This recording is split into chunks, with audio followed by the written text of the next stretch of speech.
வன்னி மரத்தடி வருவதும் யாரு? வந்திடும் பொருளை சொல்லுவதாரு? அவன் பொறி கடலை கேட்பது யாரு? நிதிமதி நிம்மதி தருவது யாரு?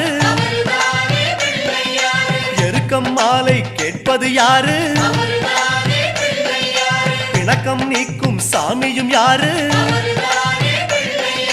முன்வினை அறுக்கும் மூத்தவன் யாரு?